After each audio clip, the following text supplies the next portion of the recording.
আসসালামু আলাইকুম। তো আপনারা দেখতেছেন যে কি একটা অবস্থার দিকে যাচ্ছে লক্ষ্মীপুর। তো দেখেন চারপাশে হচ্ছে আপনার পানিতে ভরে গেছে, পুরো মাজা সমন্ত পানি। দেখতে পাচ্ছেন সব দিকে হচ্ছে পানিতে আটকে আছে। তো এদের হচ্ছে আর কি এমন কোনো পরিবেশ নাই থাকার মতো। সব জায়গাতে মনে করেন একদম বাসার ভিতরে হচ্ছে পানিতে ভরে গেছে।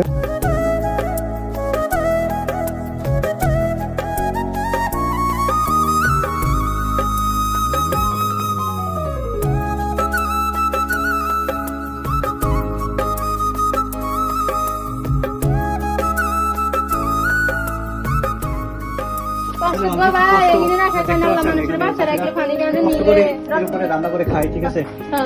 এত পানির ভিতরে তারা তারপরেও এই জায়গা থেকে যায় না, আসলে তাদের থাকার জায়গা নাই। এবং ওনার কি একটা অবস্থা, দেখেন চাষিরা এর উপরে এইভাবেই থাকে, ঠিক আছে।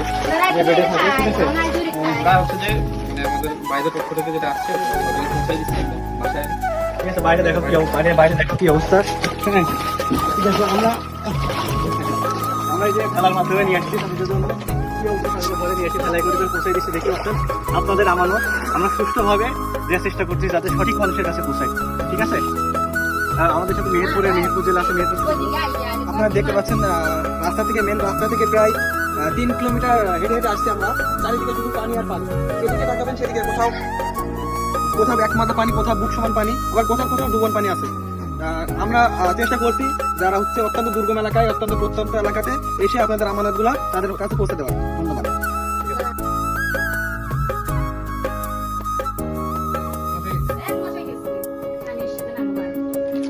মানুষের যে কি পরিমাণ দুর্ভোগ, এই যে বাড়ির মধ্যে কি পরিমাণ পানি উঠে আসছে,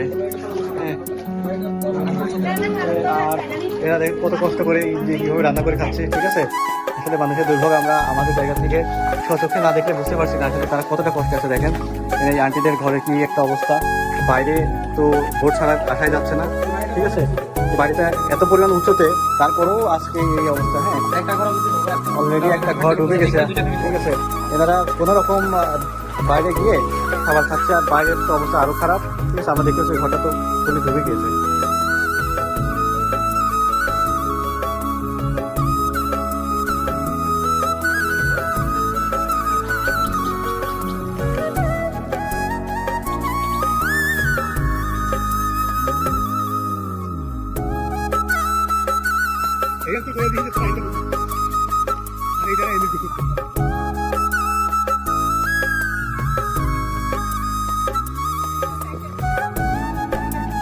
বাসা কোন সাইড আপনার?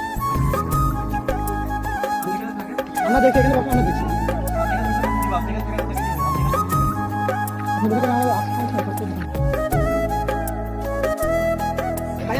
ভাইয়া এখানে একটা ইয়ে লাগবে, বাচ্চার ওষুধ লাগবে, ওটা দিই না আমরা।